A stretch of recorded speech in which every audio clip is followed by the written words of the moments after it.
Emmanuel, the God with us who saves.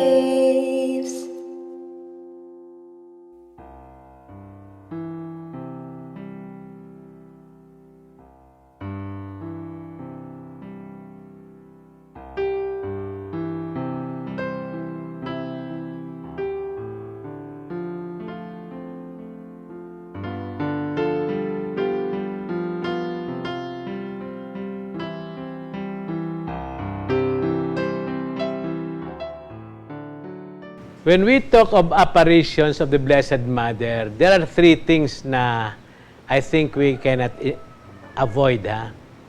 First, ay siyempre yung character, the one who appears. And I tell you, maybe from the first episode that we had shared with you, we have prayed with you, ang Blessed Mother is the representative of heaven, of the heavenly world, no? To us na nandito. Reflect natin yan, ha? The heavenly world is much greater than us. Kahit na dito sa mundo, sa earth natin, ang earth ay, di ba, we are just one of the 9 planets in our solar system. Ang ating solar system is very small compared to sa ibang solar system sa ating galaxy. And so on and so forth. Napakaliit. And yet heaven is greater than all of that. And she appears here. So we must, sa apparition, we must at once prayerfully understand the magnificence of God and our littleness. And yet tayo little, God wants us to be great because He wants heaven to fill this earth, even if we are nothing, and He wants our nothingness to be eternal and all-embracing like God. No? Yan, that is the wonder of our faith. No? So yun, the Blessed Mother represents the one that is being revealed to us. By the way, apparition is private revelation. Ha?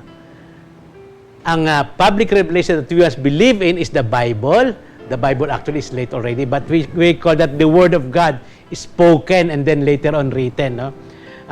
Yan ang revelation of God that ended with Christ. Christ is the fullness of revelation. Now, the Blessed Mother and even God appears to private persons, no? Different kinds of persons. Ito yung, that is our topic now. It is a help. Apparitions, no? Especially if they are true, and they have to be true, sometimes even those that are not true, is helpful to deepen our faith. It's helpful to make us realize that while we are little and sinful and insignificant, we are called to go to the transcendent, to the heavenly, to the eternal. We are called to higher beings. You know, if you are alone, if you come to hate yourself, that is what the devil is doing to you and to everyone else. If we separate ourselves from God, you become truly nothing and you realize how nothing you are. And if you realize how unimportant and meaningless you are, that is hell. More than the fires of hell that we imagine is the fact that we are meaningless. We exist and then it is better for us not to exist. Pero if you are responding to the heavenly, to the transcendent, to the divine, you are called to the greatness that is incomparable. And that is where God is telling us. Yan nga ang ating sinfulness. We think that everything is here in this world. Kaya we are afraid to leave this world. That's why we are afraid of death. But God is telling us always, you are just in the first chapter of your existence. And that very small time you are on earth must be just a beginning of your heavenly existence. And that's why we are visited in the first sector of our existence, which is this earthly life. No? God will assure us always, the Blessed Mother will tell us always, don't forget the important part of your infinite life. You are called to be with God. If you are not with Him, it will be terrible for you. It is eternally damnation for you. So, we have here the heavenly creatures. And then we have on our side, the church. And here, I said there are 3 elements. We have the church that is everyone, all baptized, very simple, not sophisticated, ordinary, just living the life that God offers. And we have the official church. The official church are, of course, the ordained ministers, from the priests, from the deacons, up to the Pope. No? Official church, we can include also those intelligent people who interpret what God is saying as if God needs interpreters. No? But sometimes, it is not because God is imperfect that He needs interpreters. We are so imperfect that we need to know, we cannot really fathom what God is saying. And there are some people, rightly or wrongly, who would try to interpret God's words, no? God's intentions. And, you know, if I may also put a little bit of insulting element, among the intelligent people, among those who try to interpret God for us, which is a help for us, it should be, those who are helpful are more the saints. Because you don't talk about God if you don't know God. You should be united to God, no? And then, there are those who are very intelligent that they think they're even better than God, and that is bad. That is, they are people who are tempted by the evil ones. That's why in the history of the church, both those common faithful are misled by some people who bring us to error, and even those who bring to error are sometimes well placed. By the way, one of the things that some apparitions of the Blessed Mother in our times, no, both recognized and unrecognized by the church, says that they say the Blessed Mother is said to have warned us that even in the church there will be great trouble because cardinals will be opposing cardinals, bishops against bishops, priests against priests. When that was said to a nun 400 years ago, and it is repeated, that is recognized. No? It is repeated in the, as of now, unrecognized apparition in Garabandal. When is that? 50 years ago? That was said. Almost the same thing. At that time, they didn't even imagine. I would not imagine. I was a seminary at that time. I would not imagine that the church can have people like that who mislead other people. But now we see that in our times. That is why I believe that the Blessed Mother is overactive now to tell us. Anyway, our point is the Blessed Mother is there. God, the heavenly persons are there wanting to help us reach heaven.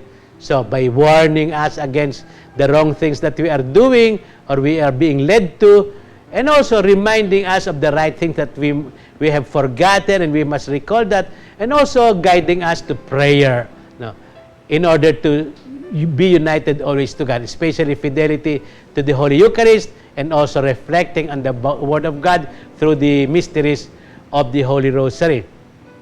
Now, so in the course of time, we have apparitions, we have very often ordinary people. There are also apparitions to the Pope. They say that Pope Pius XII, some days or weeks before he died, knew that he was going to die because the Blessed Mother visited him. But we don't know. There is no real explanation of what he experienced. But most of the time, he appears, the Blessed Mother appears, and God appears to very simple people. And because they are simple people, the first one who would probably create doubt, and that is in the history of many apparitions, will be the parish priest. Like in Fatima or in Lourdes. The Blessed Mother did not appear in the church. Sometimes he does. Like in Rue de Bac, Miraculous Medal, she appeared in the chapel of the Sisters of Charity to Catherine Labouré. But in Lourdes, she appeared in the place where they throw garbage, where those who are eating there are the pigs. It doesn't smell good, no? In Masabiel at that time. Now it's different, of course, no? After more than 150 years, no? In Fatima, she appeared in the field, on top of a of an oak tree, I think, no? She is in nature, no? In Medjugorje, of course, in Medjugorje, she appeared also near the church, no? In Garabandal, she appeared very far, hardly reached, but the children were able to get there, they say. Also here in the Philippines, there are many places that are not churches, but they are places of so-called appearance, like you remember, I think, Cabra Island, that is near here, that is near in Mindoro, near Batangas, no?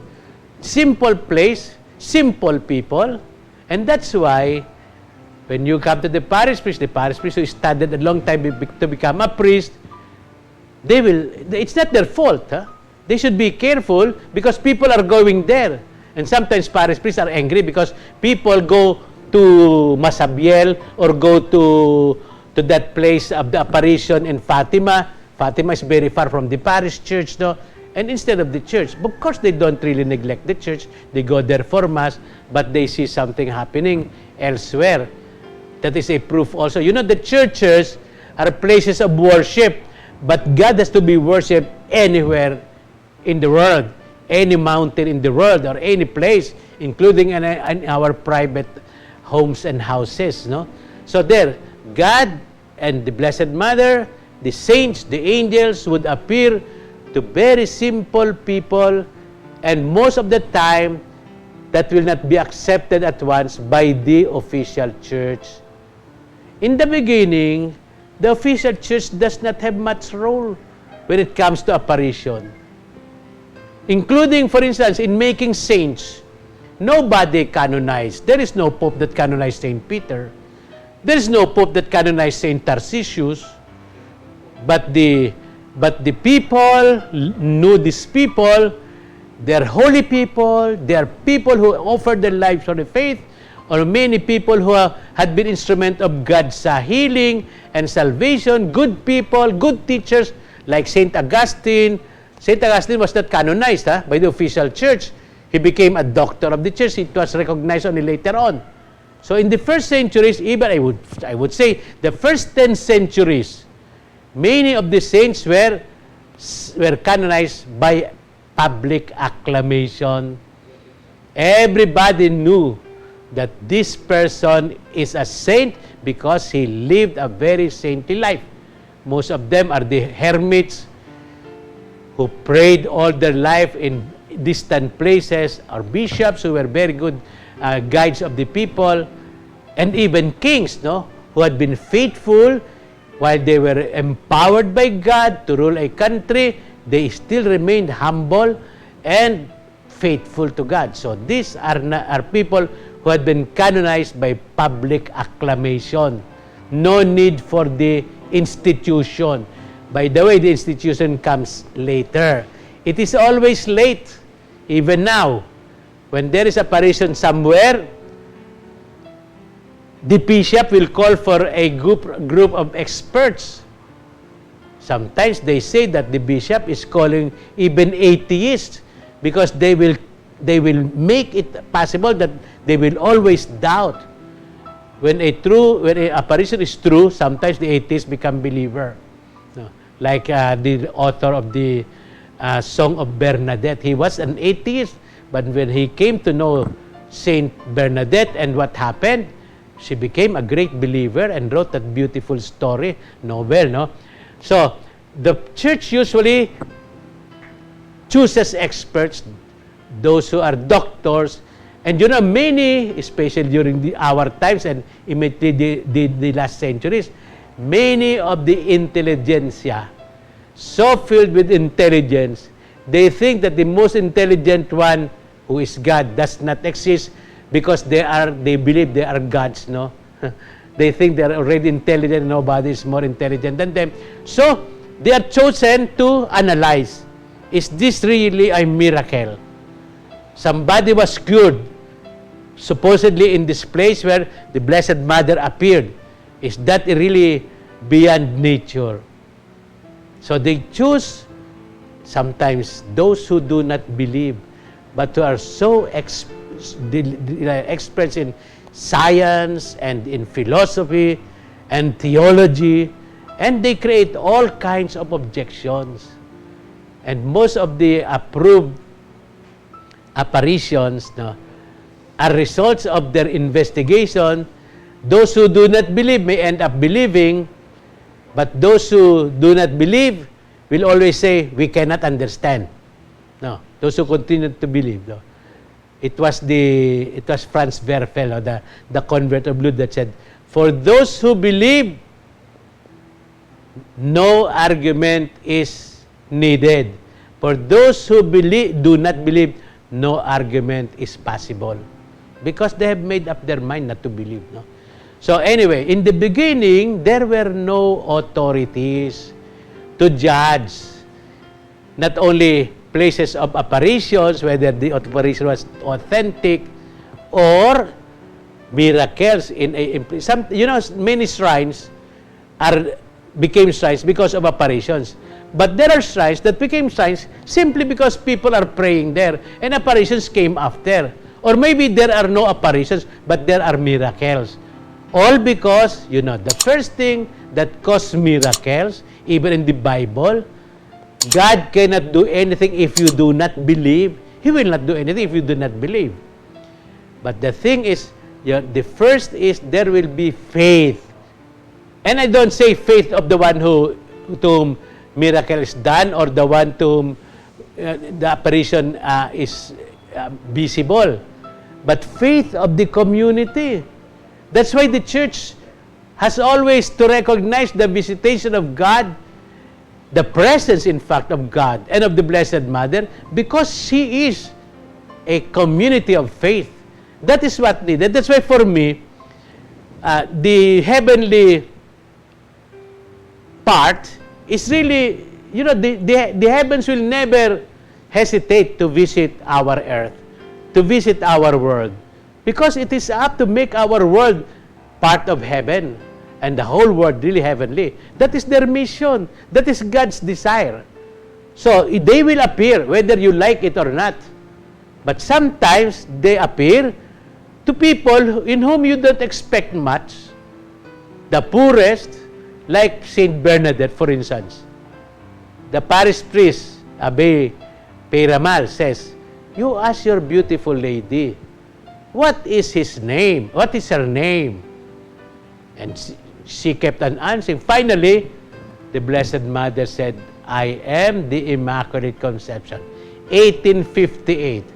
In 1854, the dogma of the Immaculate Conception, which was believed in already by the Church from the very beginning, it became an article of faith. You must believe if you are a Catholic, no? 4 years after, the Blessed Mother approved it. I am the Immaculate Conception. Saint Bernadette was running to she left the Blessed Mother because that was her mission. The parish told her, ask her, what is her name? So she ran to the parish and never hesitated to say again, Immaculate Conception, Immaculate Conception, Immaculate Conception. And then when she was face to face with Abbé Peyramal, he said, I am the Immaculate Conception. The priest was moved to tears. How can this girl, ignorant, she doesn't even know her catechism. She had a hard time making her first communion at the age of 14. How can she know Immaculate Conception? He called his assistant, when you are teaching catechism, did you talk about Immaculate Conception? By no means. They will not understand what is the Immaculate Conception. They are in the far, far village between France and Spain. And they are all ignorant there. What you talk about Immaculate Conception, they do not give any importance to that because they don't understand. And here is this girl saying, I am the Immaculate Conception. Ignorant girl. Chosen by heaven. Because she is ignorant. Because then the others, the priest, the official church says, this common faithful who does not even know her catechism can say that word. That has really to come from the mouth of someone from heaven. And that is the beginning. It still took time before they recognized, Lord, actually there is no document saying that the Vatican, from now on, we are telling you that what happened in Lourdes is really authentic. No. Everybody was coming to Lourdes, and the bishops, the priests are going there. Even the Pope recently went there, since Pope Paul VI, I think, no, went there. And how can you say the church has not approved? The church does not approve simply by saying, we want everybody to know that we approve. No. The church approved because the Pope went there. Or because the Pope says, we must pray to the Our Lady of Lourdes. That is the recognition. Most of these are like that. But in the beginning, there was not even talk of the official church saying it is true that what happened in that place. We can mention the first apparition when Blessed Mother was still alive. She bilocated. No, she appeared to Saint James, Saragossa. In Saragossa, there is no declaration in the church at that time, apostolic times, and later on that in Saragossa, indeed, the Blessed Mother appeared. But in the teachings of the church, it is there. The Blessed Mother appeared to Saint James, tell him, be courageous, do not leave, continue your work. It is difficult, but you will succeed. And he did. And he died in Jerusalem, but he was buried there. That is in Santiago de Compostela. No? So recognition is much, much later. And sometimes there is really no written recognition, but the church recognizes it by the visit of the Pope, by talking about it in different documents. There are different ways. The church, all these laws now are produced by the canon law, which appeared already almost in our times, no? That everything should be also, of course, in the Council of Trent, there are also declaration of who are going to be saints, and also with what places to be recognized as place of pilgrimage. But if you have, let's say, Monte Maria here in Batangas, the governor created that huge image of the Blessed Mother, and people go there, countless people, many are going there before the lockdown, no? Nobody can stop that. The people will continue to go there. There is an instance, no? In Bulacan, San Jose del Monte, I think, no? They have there the Grotto of Lourdes. It was produced by an old lady and the husband who was cured in Lourdes. And then they said we were privileged to obtain this miracle from our Blessed Mother. We want that people will also be devoted to Our Lady of Lourdes, and because they cannot afford to go there, they will have a place there. And so they built that Lourdes in San Jose del Monte, Bulacan. People go there. Simple people. And in the beginning, the church approves that, or not approves, but allows people. And so, priests are celebrating Mass. I already celebrate Mass there. And then the old parents died. They did not turn over to the church or to an association that will continue the Catholic devotion there. Not only Catholics go there, no? And it was given, I think, to an heir who did not bother about religiosity, but who is also interested in the income. So, the bishop there at that time said, from now on, no priest may say Mass there, because they are not doing it for the sake of the Catholic Church, for the glory of God. Instead, they're doing that for profit. No?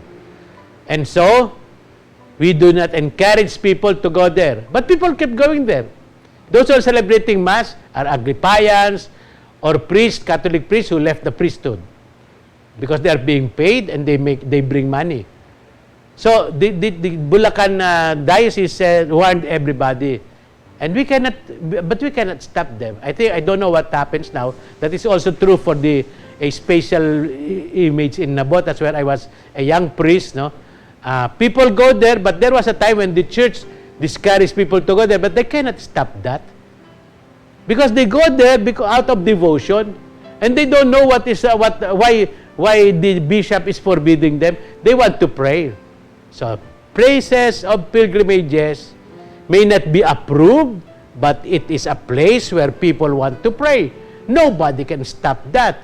it will be good. Like in Altötting, in Germany, the place, the Marian shrine nearest to the house of Pope Benedict XVI, and he used to go there. I went there also several times.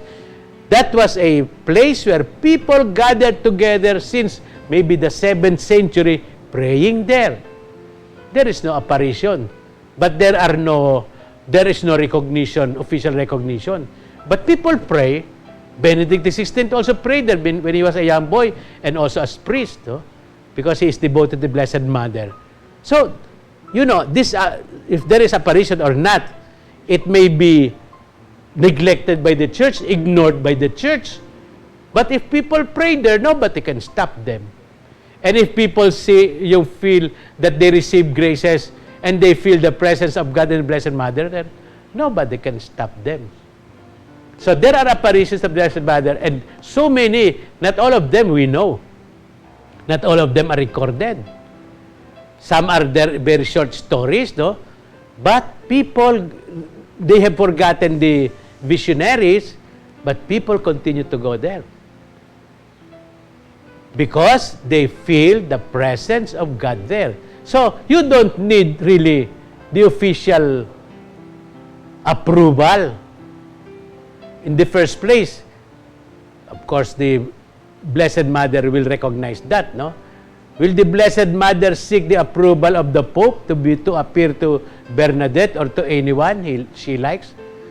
The Pope will be overwhelmed with so many works because she will always visit us anytime, in any way, and anyhow, and also whoever we are. And she doesn't need to ask the permission of the bishop or the Pope. The bishop has just to recognize that there is something nice coming out of this. Many are converted to the faith, and people are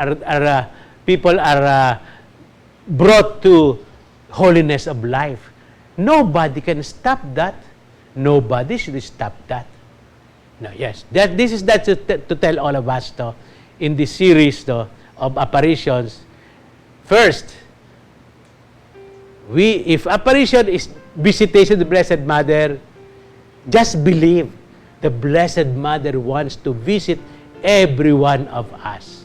And she is there because she loves us, because she wants us to know we are her children. She is our mother.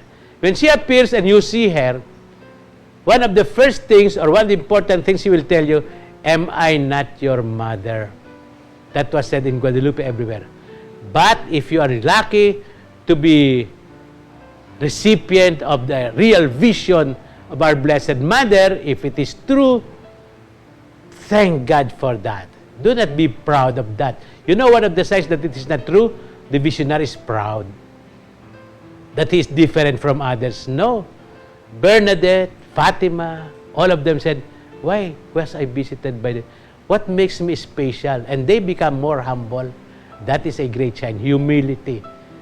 Pride is always the work of the devil.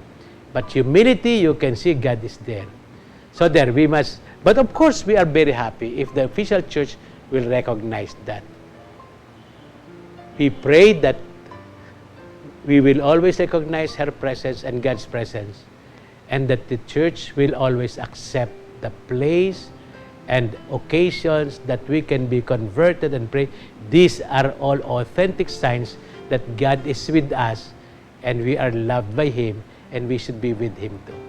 May Almighty God bless you, Father, Son, and Holy Spirit. Please don't forget, subscribe, share.